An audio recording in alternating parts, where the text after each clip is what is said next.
Hello friends, ಎಲ್ಲರಿಗೂ ಒಂದು curiosity ಇರುತ್ತೆ ನಾನು ಹೇಗೆ ಎಲ್ಲ ಮ್ಯಾನೇಜ್ ಮಾಡ್ತೀನಿ ಅಂತ. ಆಫೀಸ್ ಆಗಿರ್ಬೋದು, ಅದು ನಂದು ನಾರ್ಮಲ್ ಜನರಲ್ ಶಿಫ್ಟ್ ಆಗಿರೋದಿಲ್ಲ, ಯಾವಾಗಲೂ ಅರ್ಲಿ ಒಂದೊಂದು ಸಲ ನೈಟ್ ಶಿಫ್ಟ್ ಕೂಡ ಇರುತ್ತೆ. ಅದ್ರ ಜೊತೆಗೇ ಮಕ್ಕಳು ಸ್ಕೂಲು, ನಾನು ಯಾವುದೇ ರೀತಿ ಟ್ಯೂಷನ್ಗೆಲ್ಲ ಹಾಕಲಿಲ್ಲ, ಮನೆಯಲ್ಲೇ ಹೇಳ್ಕೊಡ್ತೀನಿ. ಅದಲ್ಲದೆ ಬೇರೆ ಒಂದು ಹುಡುಗಿಗೂ ಕೂಡ ಹೇಳ್ಕೊಡ್ತೀನಿ. ಬೇಕಿಂಗ್ ಕೂಡ ಮಾಡ್ತೀನಿ, ಅಡುಗೆ ಮಾಡ್ತೀನಿ, ಯೂಟ್ಯೂಬ್ ಮಾಡ್ತೀನಿ, ಕ್ಲೌಡ್ ಕಿಚನ್ ಮಾಡ್ತೀನಿ, ಕೌಂಟ್ಲೆಸ್ ಕೆಲಸ ಮಾಡ್ತೀನಿ.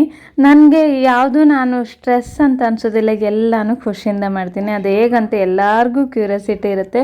ಸೊ ಅದ್ರ ಬಗ್ಗೆ ಒಂದು ಸಣ್ಣದಾಗಿ ಹೇಳ್ತೀನಿ, ಹೇಗೆ ಯಾವ ರೀತಿ ನಾವು ಮ್ಯಾನೇಜ್ ಮಾಡಬೇಕು ಅಂತೆಲ್ಲ. ನಾನು ಕೂಡ ಫಸ್ಟಿಂದ ಏನು ಕಲ್ತ್ಕೊಂಡು ಬಂದವಳಲ್ಲ, ಎಲ್ಲನೂ ಕೂಡ ಹೇಳ್ತೀವಲ್ವ, ಕಾಲನೇ ನಮಗೆಲ್ಲ ಕಲಿಸ್ಕೊಡುತ್ತೆ ಅಂತೇಳಿ. ಸೊ ಅದೇ ರೀತಿಯಾಗಿ ನಾನು ಕಲ್ತಿದ್ದು ಅಂತಲೇ ಹೇಳ್ಬೋದು. ಇವತ್ತು ಆ್ಯಕ್ಚುಲಿ ಒಂದು ವ್ಲಾಗ್ನ ಮಾರ್ನಿಂಗಿಂದನೇ ಶೂಟ್ ಮಾಡಬೇಕು ಅಂಥೇಳಿ ಶೂಟ್ ಮಾಡಿದೆ ಆಫೀಸ್ಗೆ ಹೋಗಬೇಕಾದ್ರೆ. ಇವತ್ತು ಆಫೀಸ್ ಕ್ಯಾಬ್ ಬಂದಿದ್ದು ಮಾರ್ನಿಂಗ್ 4:50 AM. ಎಸ್ ಫ್ರೆಂಡ್ಸ್, ನಾನು ಆಲ್ಮೋಸ್ಟ್ 4 ಗಂಟೆಗಂತೂ ಎದ್ದೇಳ್ತೀನಿ. ಎದ್ದು ಬೇಗ ರೆಡಿ ಆಗ್ತೀನಿ. ರೆಡಿ ಅಂದರೆ ಬ್ರಷ್ ಮಾಡಿ, ಸ್ನಾನ ಮಾಡಿ, ಸ್ವಲ್ಪ ಬಿಸಿನೀರೆಲ್ಲ ಕುಡಿದು ಅಷ್ಟೇ, ಜಾಸ್ತಿ ಏನು ಟೈಮ್ ಸಿಗೋದಿಲ್ಲ.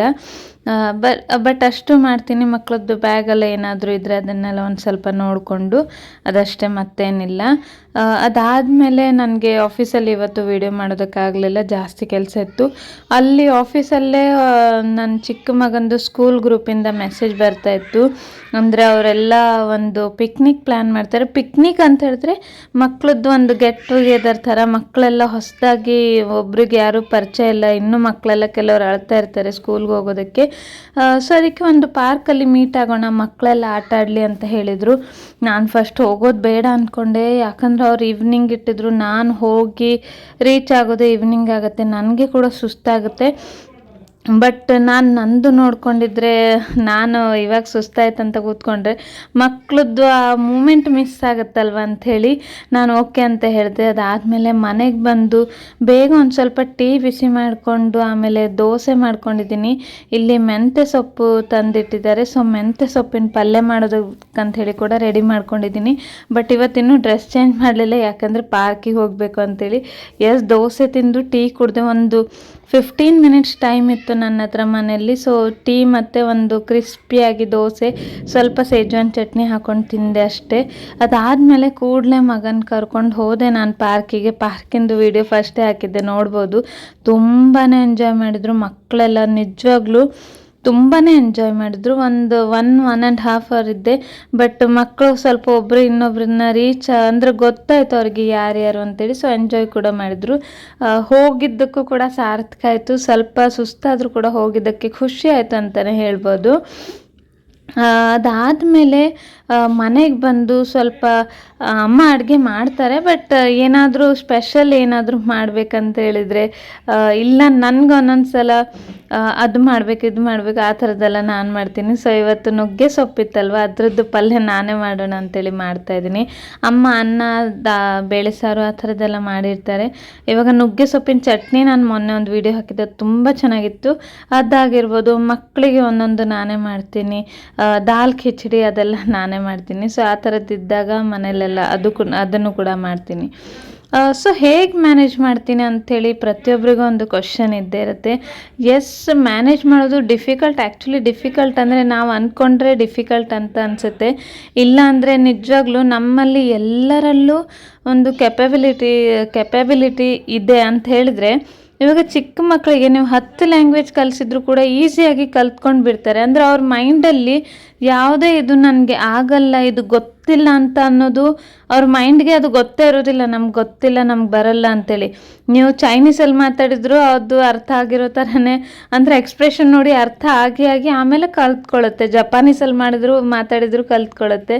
ಸೊ ಅದೇ ರೀತಿಯಾಗಿ ಇವಾಗ ನನ್ನ ಮಕ್ಕಳಿಗೆ ನಾನು ಸ್ಟ್ರಿಕ್ಟಾಗಿ, ಅಂದರೆ ನನ್ನ ಅಪ್ಪ ಅಮ್ಮನ ಹತ್ರ, ಅಜ್ಜಿ ಹತ್ರ ಸ್ಟ್ರಿಕ್ಟಾಗಿ ನಮ್ಮ ಕನ್ನಡನೇ, ಅದು ಫುಲ್ ಅಂದರೆ ಮೂವಿಯಲ್ಲಿ ಬರೋ ಥರ ಕನ್ನಡ ಅಲ್ಲ, ನಮ್ಮ ಕುಂದಾಪುರ, ನಮ್ಮ ರೂಟ್ ಲ್ಯಾಂಗ್ವೇಜ್ ಏನಿದೆ ನೋಡಿ, ನಮ್ಮ ಕನ್ನಡನೇ. ಅಂದರೆ ನಾನು ಕೂಡ ಕುಂದಾಪುರ ಕನ್ನಡನೇ ಮಾತಾಡ್ತೀನಿ. ಸೊ ಮಕ್ಕಳಿಗೆ ಕೂಡ ಪ್ಯೂರಾಗಿ ಆ ಲ್ಯಾಂಗ್ವೇಜ್ ಬರಲೇಬೇಕು ಅಂತೇಳಿ, ಸೊ ಇಬ್ಬರು ಮಕ್ಕಳು ಕ್ಲಿಯರಾಗಿ ಕುಂದಾಪುರ ಕನ್ನಡ ಭಾಷೆನೇ ಮಾತಾಡ್ತಾರೆ ಅಜ್ಜ ಅಜ್ಜಿ ಹತ್ರ. ಅದಲ್ಲದೆ ಇವಾಗ ನಾವಿರೋದು ಮುಂಬೈಯಲ್ಲಿ, ಅವ್ರಿಗೆ ಮೇನ್ ಬೇಕಾಗಿರೋದು ಹಿಂದಿ. ಇಂಗ್ಲೀಷ್ ಅಂತೂ ಸ್ಕೂಲಲ್ಲೆಲ್ಲ ಕಲಿತಾರೆ, ಬಟ್ ಹಿಂದಿ ಇಲ್ಲಿ ಆ ಕಡೆ ಈ ಕಡೆ ಕನ್ವರ್ಸೇಷನ್ಗೆ ಬೇಕೇ ಬೇಕಾಗತ್ತೆ.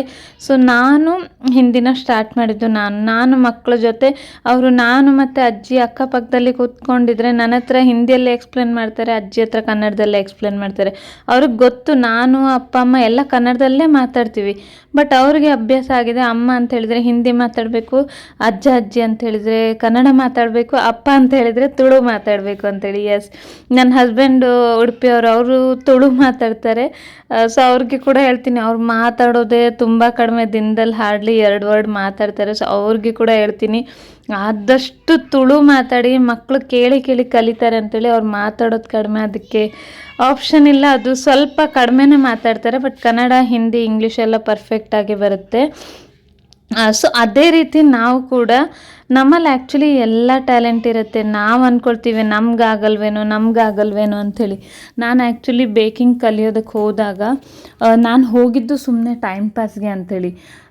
ಅಂದರೆ ನಾನು ಡೆಲಿವರಿ ಆದ ನಂತರ ಸುಮ್ಮನೆ ಕೂತ್ಕೊಂಡಿದ್ರು ಕೂಡ ಟೈಮ್ ಅಂತೂ ಪಾಸ್ ಆಗೇ ಆಗುತ್ತೆ. ಯಾರೂ ಕೂತ್ಕೊಂಡಿದ್ದು ಕೂಡಲೇ ತುಂಬ ಟೈಮ್ ಇದೆ ಅಂಥೇಳಿ ಯಾರೂ ಇರೋದಿಲ್ಲ. ಎಲ್ಲರದು ನಿಜವಾಗ್ಲೂ ಹೇಳಿದ್ರೆ ಏನು ಮಾಡದೇ ಇರಲಿ, ಟೈಮ್ ಅಂತೂ ಪಾಸ್ ಆಗೇ ಆಗುತ್ತೆ ಎಲ್ಲರದು.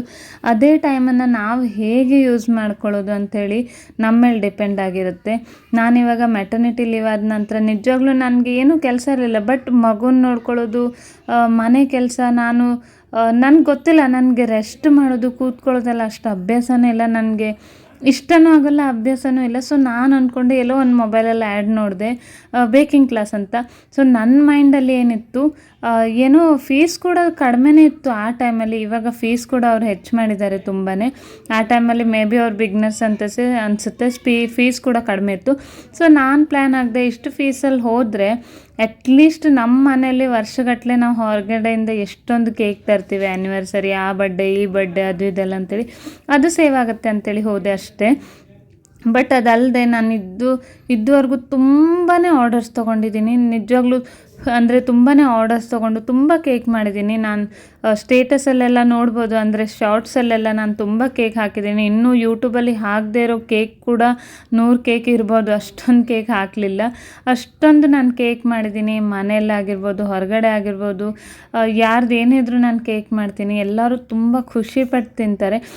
ಸೊ ಅದೇ ಹೇಳಿದ್ದು, ಅಂದರೆ ನನಗೆ ಗೊತ್ತಿರಲಿಲ್ಲ ನಾನು ಬೇಕ್ ಕೂಡ ಮಾಡ್ಬೋದು ಅಂಥೇಳಿ. ನನಗೆ ನಾರ್ಮಲಿ ಅಡುಗೆ ಮಾಡೋದು ಒಂದೇ ಗೊತ್ತಿತ್ತು, ಬಟ್ ಅದು ಬಂದಿರೋದು ಹೇಗೆ, ನಾವು ಒಂದು ಸ್ಟೆಪ್ ಮುಂದೆ ಹೋದ್ಮೇಲೆ ಮಾತ್ರ ಬಂತು. ಅದೇ ಹೇಳೋದು, ಇವಾಗ ಕೂಡ ಅಷ್ಟೇ ನನಗೆ ಅನಿಸುತ್ತೆ ಒಂದೊಂದು ಸಲ ಜಾಬ್ ಬಿಡಬೇಕು ಅಂಥೇಳಿ, ಸೆಕೆಂಡ್ ಆದಮೇಲೆ ಜಾಬ್ ಬಿಡಬೇಕು ಅಂಥೇಳಿ. ಬಟ್ ಮ್ಯಾನೇಜ್ ಮಾಡ್ತಾ ನಮ್ಗೆ ಗೊತ್ತೇ ಆಗೋದಿಲ್ಲ ಹೇಗೆ ಮ್ಯಾನೇಜ್ ಮಾಡ್ತೀವಿ ಅಂಥೇಳಿ. ಇವಾಗ ಜಾಬ್ ಕೂಡ ಮಾಡ್ತೀನಿ. ನಿಜವಾಗ್ಲೂ ನನಗೆ ಮಕ್ಕಳಿಗೂ ಕೂಡ ಸ್ಟ್ರೆಸ್ ಕೊಡೋದಕ್ಕೆ ಇಷ್ಟ ಆಗೋದಿಲ್ಲ. ನಮ್ಮ ಮನೇಲಿ ಎಷ್ಟೇ ಹೇಳಿದ್ರು ಕೂಡ ಟ್ಯೂಷನ್ಗೆ ಹಾಕು ಅಂತೇಳಿ ನನಗೆ ಇಷ್ಟನೇ ಇಲ್ಲ. ಯಾಕಂದರೆ ನನಗನ್ಸುತ್ತೆ, ನಾವು ಒಂದು ಅರ್ಧ ಗಂಟೆ ಹೇಳ್ಕೊಟ್ರು ಪರವಾಗಿಲ್ಲ, ಅಲ್ಲಿ ಟ್ಯೂಷನಲ್ಲಿ 2 ಗಂಟೆ ಕೂತ್ಕೊಂಡು ಮತ್ತೆ ಸ್ಟ್ರೆಸ್, ಸ್ಕೂಲು, ಟ್ಯೂಷನ್ ಅದೆಲ್ಲ ಬೇಡ ಅಂಥೇಳಿ ನಾನೇ ಹೇಳ್ಕೊಡ್ತೀನಿ. ನನ್ನ ಫುಲ್ ಡೇಯಲ್ಲಿ ನಾನೊಂದು ಅರ್ಧ ಗಂಟೆ ಟೈಮ್ ತೆಗಿತೀನಿ. ಅದು ಹಾಗಂಥೇಳಿ ತುಂಬ ಜನ ಅಂದ್ಕೊಳ್ತಾರೆ, ನಿದ್ರೆ ಎಲ್ಲ ಕಡಿಮೆ ಮಾಡಬೇಕಾಗತ್ತೆ, ಬೆಳಿಗ್ಗೆ ಬೇಗ ಹೇಳ್ಬೇಕಾಗತ್ತೆ. ಅಂದರೆ ಆ ಥರದ್ದೆಲ್ಲ ಏನೂ ಇಲ್ಲ. ನಾನು ರಾತ್ರಿ ಕರೆಕ್ಟಾಗಿ 10 ಗಂಟೆ ಒಳಗಡೆನೇ ಮಲ್ಕೊಳ್ತೀನಿ. 10 ಗಂಟೆನೂ ಇಲ್ಲ ಮೋಸ್ಟ್ಲಿ. ಅಂದರೆ ಊಟನಂತೂ ನಾನು ಇವಾಗ 7 ಗಂಟೆಗೆ ಊಟ ಮುಗಿಸ್ಬಿಡ್ತೀನಿ. 8-8:30 ಒಳಗಡೆ ಎಲ್ಲ ಕೆಲಸ ಮುಗ್ದುಬಿಡುತ್ತೆ. ಮಕ್ಕಳಿಗೂ ಊಟ ಆದಮೇಲೆ ಓದಿಸಿ, ಅದಾದಮೇಲೆ ಮತ್ತೇನಿದ್ರು ಅದು ಮಾಡಿ, ಮತ್ತು ನಂದೇನೆಂದರೆ ಆ ಟೈಮಲ್ಲಿ ಅದೇ ಕೆಲಸ ಅಷ್ಟೇ. ಇವಾಗ ಬೆಳಿಗ್ಗೆ ಆಫೀಸ್ಗೆ ಹೋಗ್ತೀನಿ, ಮಧ್ಯಾಹ್ನ 3:30 ತನಕ. ತುಂಬ ಜನ ಆಫೀಸಲ್ಲಿ, ನಮ್ಮ ಆಫೀಸಲ್ಲೇ ಇದ್ದಾರೆ, ಮನೆಗೆ ಬಂದು ಮತ್ತೆ ಕೆಲಸ ಮಾಡ್ತಾರೆ. ಸೊ ನಾನು ಅದೆಲ್ಲ ಮಾಡೋದಿಲ್ಲ, ನನ್ನ ಕೆಲಸ ಆ ಟೈಮಲ್ಲಿ ಮುಗಿಸ್ಬಿಡ್ತೀನಿ.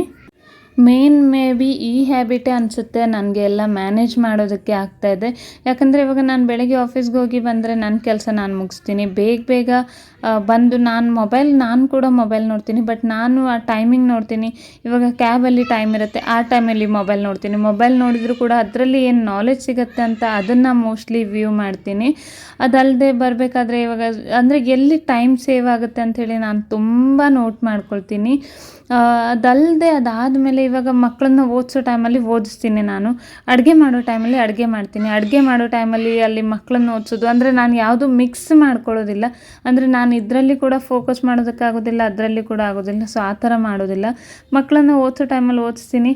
ಯೂಟ್ಯೂಬ್ ವೀಡಿಯೋ ಕೂಡ ಮಾಡ್ತೀನಿ. ಸೊ ಯೂಟ್ಯೂಬ್ ಎಡಿಟಿಂಗ್ ಅದಕ್ಕೆ ಒಂದೊಂದು ಸಲ ಲೇಟ್ ಆಗುತ್ತೆ. ಯಾಕಂದರೆ ಯೂಟ್ಯೂಬ್ ಎಡಿಟ್ ಮಾಡೋದಕ್ಕೆ ಟೈಮ್ ತೆಗಿತೀನಿ. ರಾತ್ರಿ ಅಂದರೆ ಒಂದು ಪ್ರಾಬ್ಲಮ್ ಏನಂದರೆ ಎಡಿಟ್ ಮಾಡಬೇಕಾದ್ರೆ ಸ್ವಲ್ಪ ಮಕ್ಕಳೆಲ್ಲ ಇರ್ತಾರೆ, ಎಡಿಟ್ ಮಾಡೋದಕ್ಕೆ ಆಗೋದಿಲ್ಲ. ಅದಕ್ಕೆ ನಾನು ಮಾಡೋದಿಲ್ಲ. ಅಷ್ಟೇ ಬಿಟ್ಟರೆ ಇಲ್ಲಾಂದರೆ ನಾನು ಮಾಡ್ಬೋದು ಒಂದು 10-15 ನಿಮಿಷ, ಇಲ್ಲ ಮಕ್ಕಳನ್ನ ಆ ಕಡೆ ಈ ಕಡೆ. ಬಟ್ ನಾನು ಮಲಗಿಸೋ ಟೈಮಲ್ಲಿ ಮಲಗಿಸ್ತೀನಿ, ಓದಿಸೋ ಟೈಮಲ್ಲಿ ಓದಿಸ್ತೀನಿ. ಅದಲ್ಲದೆ ಆಟ ಆಡ್ತೀನಿ, ಮಕ್ಕಳ ಜೊತೆ ಡಾನ್ಸ್ ಮಾಡ್ತೀನಿ, ಎಲ್ಲ ಮಾಡ್ತೀನಿ. ಬಟ್ ಅದಕ್ಕೆ ಒಂದು ಟೈಮ್ ಫಿಕ್ಸ್ ಮಾಡ್ತೀನಿ.